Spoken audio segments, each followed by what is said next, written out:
Super star Rajinikanth నటిస్తున్న కూలీ దేశంలోనే ప్రతిష్టాత్మకంగా తెరకెక్కుతున్న పెద్ద సినిమాల్లో ఒకటి. లోకేష్ కనకరాజు డైరెక్షన్ లో తెరకెక్కుతున్న ఈ సినిమాలో నాగార్జున, ఉపేంద్ర, శృతి హాసన్ లాంటి స్టార్లు ఉన్నారు. కాబట్టి సినిమాపై మంచి హైప్ ఉంది. ఇప్పుడు ఈ సినిమాకి అదనపు హైప్ తీసుకురావడం కోసం అమీర్ ఖాన్ కూడా సినిమాలో ఉంటాడని అఫీషియల్ గా అనౌన్స్ చేశారు. కూలీ నుంచి అమీర్ లుక్ రిలీజ్ చేశారు. ఇందులో అతను దహాగా కనిపించనున్నాడు. ఇక కూలీ ఆగస్టు 15న వార్ 2తో క్లాస్ అవుతుంది. ఒకవైపు రజనీకాంత్ ఉంటే మరోవైపు ఎన్టీఆర్, హృతిక్ రోషన్ కలిసి వార్ 2తో వస్తున్నారు. వార్ 2 టీం ఇప్పటికే భారీగా ప్రమోషన్స్, థియేటర్స్ బ్లాక్ చేసుకుంటూ ముందే ప్లాన్ చేస్తున్నారు. దాంతో కూలీకి చోటు దొరకడం కష్టం అవుతుందని టాక్. ఇలాంటి పరిస్థితుల్లో అమీర్ ఖాన్ క్యామియో ద్వారా కూలీపై స్పెషల్ ఫోకస్ వచ్చేలా చేయాలని టీం ప్రయత్నిస్తోంది. ఇది అమీర్ ఖాన్ సౌత్ మూవీలో చేస్తున్న మొదటి క్యామియో. అది కూడా రజనీ సినిమాలో కావడం స్పెషల్. రజనీకి నార్త్ లో క్రేజ్ ఉన్న లోకేష్ కనకరాజ్ ఇతర నటులకి అంతగా గుర్తింపు లేకపోవడం వల్ల అక్కడ ఫోకస్ వార్ 2 మీదే ఉంది. అయినా కూడా అమీర్ లుక్ రిలీజ్ చేసి కూలీ టీం వార్ 2 దృష్టిని డైవర్ట్ చేయాలని ప్రయత్నిస్తోంది.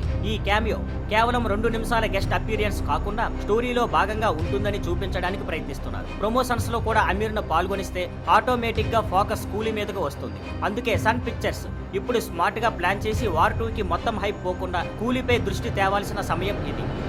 Thank you for watching. Please like, share and subscribe.